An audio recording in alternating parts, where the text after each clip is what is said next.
Yes, welcome back to Football Heritage TV. We have got YouTube royalty, Henry Wright TV in the house. Some might even call you an influencer, Henry. How are you, Oh, mate? please don't. That word is just I can't stand it. It's cringy as anything. But yeah, I'm good, mate. Good to be back on the channel. Looking forward to it. And yeah, thanks for having me on again. No. Cool. Listen, for anyone that wants to know, this is 10 in 10. You've seen these by now. I ask ex-players, pundits, YouTubers, football fans 10 questions about their club and football in general.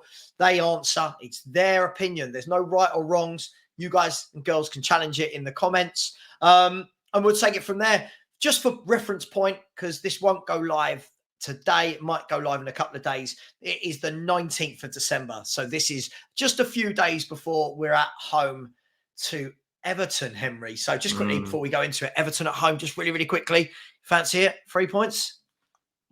I think we'll win, but I don't fancy it. I'll be honest. I don't fancy it. Okay. All right. Oh, we'll get into it more on another show. Listen, 10 in 10. Are you ready?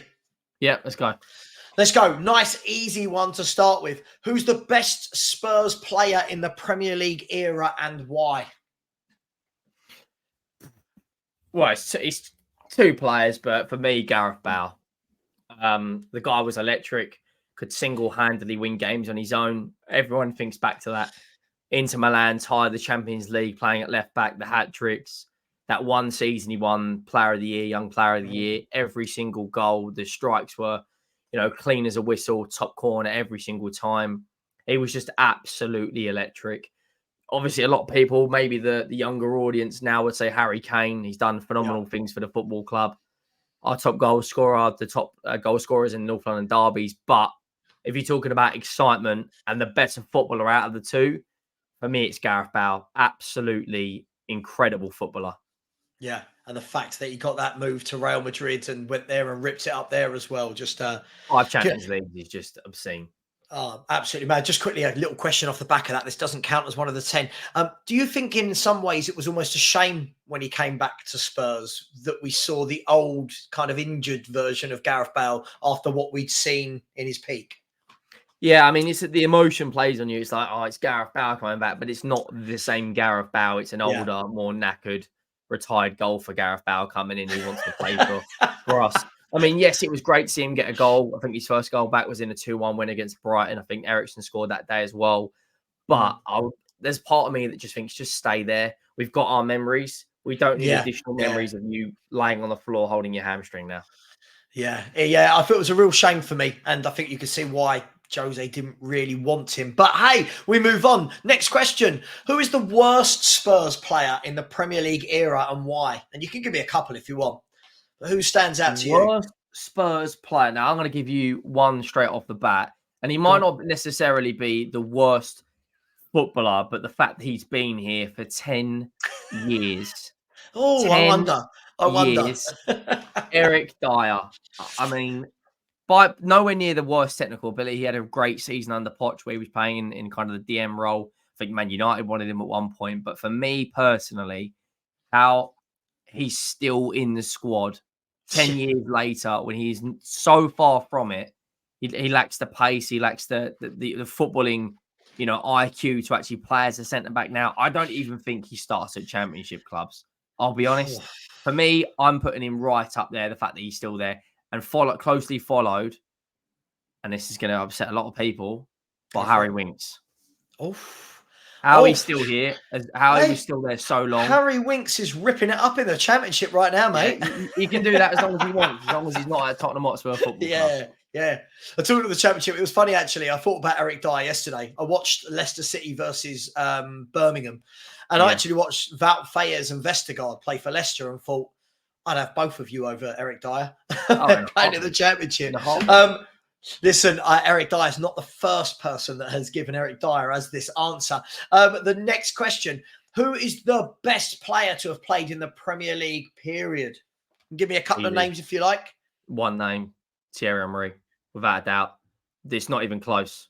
It's not even close. No, it's not even close. The best three players to have played in the Premier League, in my opinion, Thierry Henry, Cristiano Ronaldo, and Eric Cantona. Oh, man. Sorry, David. Sorry, Ginola. Like, Sorry. David Ginola was an absolute joke, but the Thierry Henry, and I know he didn't turn up in the biggest. Actually, you got Zola, you got Bergkamp. No, Ronaldo's not in the top three for me. Ronaldo's not in the top three for me. Yeah. Bergkamp's got Kevin De Bruyne. Someone like No. Kevin De Bruyne, David Silva, not Rooney, better than Bergkamp. Giggs. Not better than Bergkamp. Yeah. Okay. All right. Okay. All right. Oh, Ryan Giggs. See, now you're throwing me off, but Yeah. it's got to be Thierry Henry. I'm just asking. Thierry Henry, what did he win? 4 golden boots, 3 Premier League titles, or 2 Premier League titles, sorry. He might not have turned up in finals. I don't think he had an appearance in finals. But in a Premier League season, the guy terrorised us. I mean, his goal against Man United, when it comes in at pace, he flicks it on and then smashes it all. I think it was over Schmeichel's head. The guy was an absolute joke. Starts in his peak. He started at any team in the world. The only thing is he went to Barcelona and didn't really live up to the heights of Thierry Henry. Guardiola was like, you've got to stay out wide. But for me, it's Henry. It has to be. But I know people will say Giggs, people will say Bergkamp, Cantona, but it's just a class act. Yeah. Okay, fair enough. Not Ndombele. I didn't hear his name in there. Also, yeah. He made of biscuits, that bloke, isn't he? Made of absolute biscuits. Moving on. Question 4. The best manager to have managed in the Premier League. Now, most people I ask this and I don't know the answer.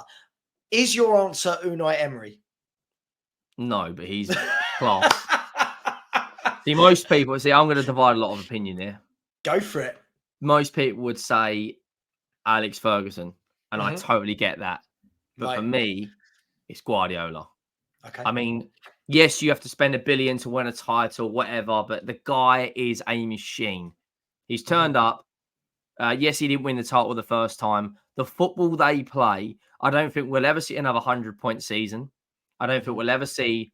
I think he won 34 of the 38 games. I don't think we'll ever see a 101 goal season. He's won a treble since being here, And in Fergie's time, I don't remember him getting. I think he got to 3 Champions League finals or 4 Champions League finals. I think he lost to Barcelona twice. I think he got to the 1999 one, and he lost to Chelsea. Beat Chelsea, sorry. Guardiola, I think if he stays here another decade, obliterates every Fergie record. And right now, I don't remember Fergie playing that style of football, one-touch passing move, high press, tiki-taka. The guy's unbelievable. He's absolutely unbelievable. I think right now, if he was to retire, he's top 3 managers to have ever lived right now. And he's only, 51? Yeah, he's got years to go, hasn't he? Years to go. Alex Ferguson, look, 13 Premier League titles. I mean, it's obscene, isn't it? 13 league titles. It's a shame that they're not around in the same era to see a battle between the two. I think that. Well, Guardiola beat him twice, didn't he? Well, yeah. Yeah, I mean, consistently over a season, but in those Champions League finals, it was men v boys, wasn't it? He scored him. It was different. Yeah, Lionel Messi beating Rio Ferdinand to a header. I've never seen. It's just unreal. Absolutely. But there you have it. So, best manager to have managed in the Premier League is not Unai Emery. It is Pep Guardiola. Hats off to Unai Emery. If he wins the league with this year with Villa, though, yeah, you're putting him there. He's right up there for me. If he wins the league with Villa somehow, he's a top class manager. Here's one: the best footballer. Now, obviously, we've had many a night out together, so I know your answer to this. But the best footballer to have ever played the game of football. He's on your wall behind you. Ginola? No, the guy that's kissing the World Cup behind you. I don't even think this is close. Lionel Messi is just a joy to watch. 35 years of age, in the biggest stage, the World Cup, carries Argentina at 35 years of age to a World Cup final, scoring 2 in the World Cup final, lifts the trophy, countless Champions Leagues. I think he won 12 La Ligas. The guy's absolutely incredible. He's probably the best dribbler of all time. Probably top 3 passes of all time. Yes, he might not play a 70, 80-yard pass like Scholes did, but it's the weight of pass in between the lines. When he had him, Xavi, and Iniesta, the trio of dreams, you know the way they were going to score 1-2, chip over the top of the defense, and Messi would chip the keeper. He was just a joy to watch. There's very few footballers who score a goal against you, and you go, it's Messi. when he scored, his best performance I've seen live was when Barcelona beat Tottenham 4-2 when Rakitic scored that volley, and when he got subbed off, we clapped him. Yeah. That's when you know you're just above everyone else. People say, "Oh yeah, he doesn't run. He walks because he's watching the game. He's analyzing what's going on." When you're that good, you don't need to track back. No, He's not going to run back like Porro make a last ditch tackle, is he? He's Lionel Messi. Yeah. Like the best. You're right. I think you started off brilliantly by saying it's not even close. And for me, I feel people have had these debates for the last 2 decades of him versus him, and I'm like, none of these people touch Messi for me. None of them. I don't like, even Ronaldo with his goal scoring record is phenomenal.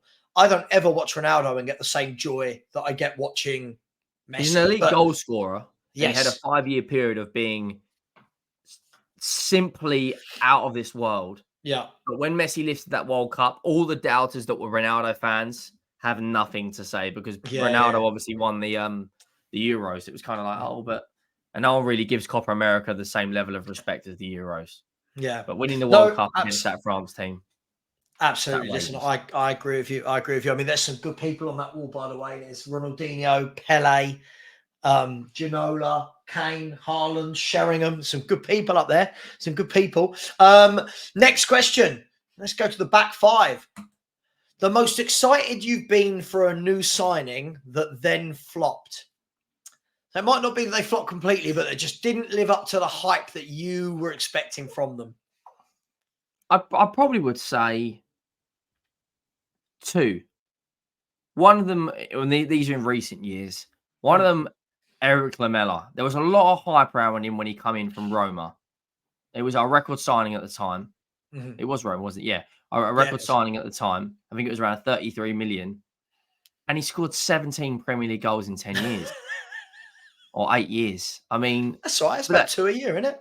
Put that in perspective, Son's already on 10 this season. Yeah. So he had a lot of technical ability, but just something that wasn't right for him. I think he suits the Italian league. But by far, I was so excited to see Ndombele. The natural ability this guy has got is that you're talking. I honestly think if you look at all the Premier League footballers right now, look at Tottenham squad, natural ability he has more than anyone. I agree. It's up here. He doesn't have whatever. I mean, I watched him the other day in that Rondo game against Rondo for Galatasaray. He's walking like he just doesn't care. Does not care. If he had a manager around him that could unlock that, and Jose did for a period, right? Because Jose knew the level of ability he had. He could have been one of the best players in our team in the Premier League, but he flopped, and somehow he's still on our payroll 6 years later. Or 4 years later. I reckon when you say somehow, he's getting paid 10 million a year, and no one else is stupid enough to give him that 10 million a year to move, are they? So, hey, listen, I agree with you. I think everyone I've spoken to from a Spurs perspective has said Ndombele, and it speaks volumes, doesn't it, that everyone's gone for the same player. Here's an interesting one. If you could get rid of one thing from football, what would it be and why? And just to let you know, Lee Gunner's answer was social media, and then realised, hang on, this is my living and how I make my money. It depends, because if you look at social media from a player's perspective, then I think there's maybe an element of truth in that, because the amount of criticism they get online. I'm one of these very few that I actually like the idea of having VAR. But when you're waiting 6, 7, 5, 4, 3 minutes for a decision, it's obscene. So I probably would scrap VAR, but I'd have more officials around the pitch. Right. Okay. So not just one official. Like if you look at the Champions League, they used to have referees behind the goal. They had referees on the touchline more, just to get more eyes on and then communicate that way, but get a fast decision. For me, it would be VAR. I mean, if you look back at that Liverpool game, they probably would have beaten us, right? Let's be honest. Oh yeah, the problem is it's every weekend, right? Yeah. No matter who you support, I don't feel anyone can be hard done by with VAR, because every team is suffering from it because it's so badly used. And when you watch, what game was I watching the other day? Was a Barcelona versus Girona, Valencia. No, it was the one after it. Barcelona with Valencia. What, the 1-1 draw? Yeah, they went to VAR and it was like 15 seconds later, no, carry on. And I was like, oh, wow. So it can be done that quickly. And it felt good. You come to England with it and it feels like we're just miles behind. But yeah, VAR's been an answer for that question quite a lot, as you can imagine. The last Spurs question before the last two questions is, if Spurs could sign any two players in January, realistically, who would you pick and why? Obviously, the transfer window opening in 12 days' time. Two players. One would be a centre back. Oh, realistic. I mean, I'd love Ivan Toney, but it's not realistic. I'm a big fan. Daniel Levy's gonna splash out 100 million for Ivan Toney? I'm a big fan of I've only watched him play twice, and one of them was for like 30 minutes. But that Jimenez at Feyenoord, but you get the risk of, is it another Janssen? I probably would bring in a striker of his level. I wouldn't mind Jimenez, and then a centre back. We've been linked to, the new guy from Nice, Todibo. Yeah, Todibo. We've been linked to Lloyd Kelly, Tosin Adarabioyo. I mean, realistic, Tosin Adarabioyo and a forward, either Jota or Jimenez. Outrageous.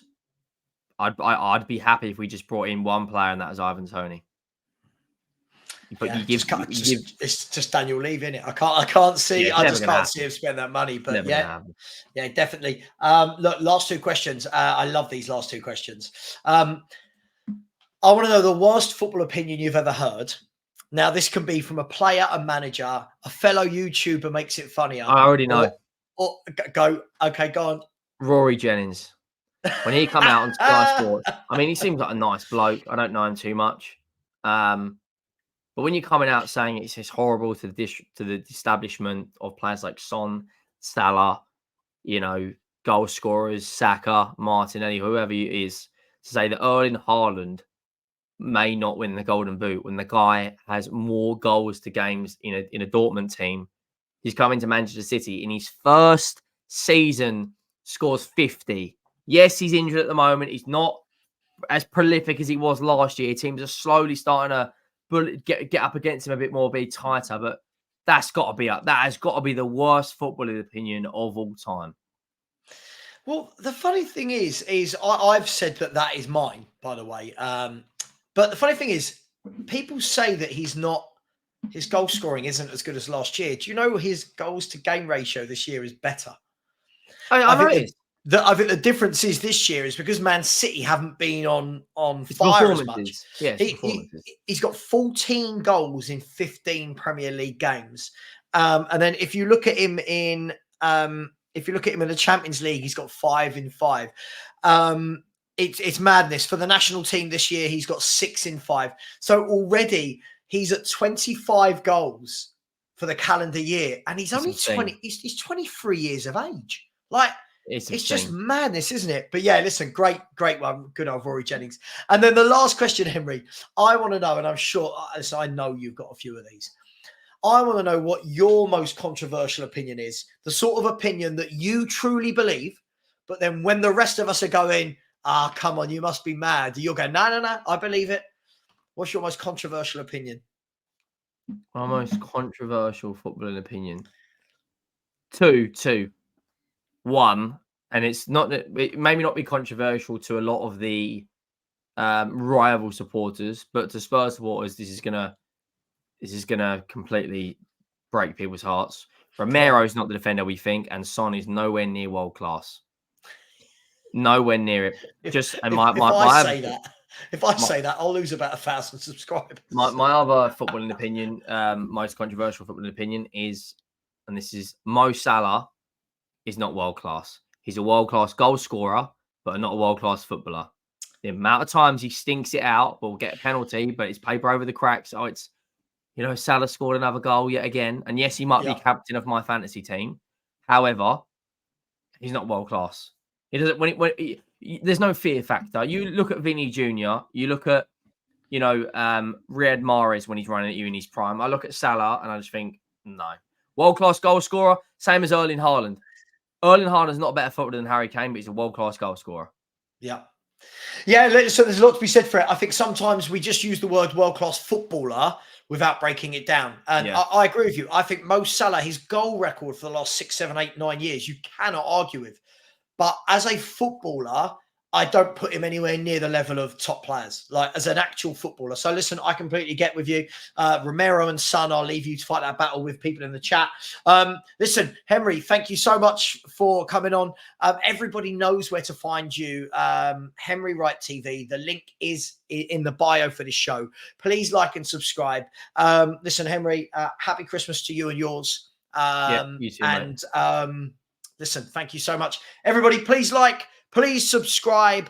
And as always, come on, you Spurs. You Spurs.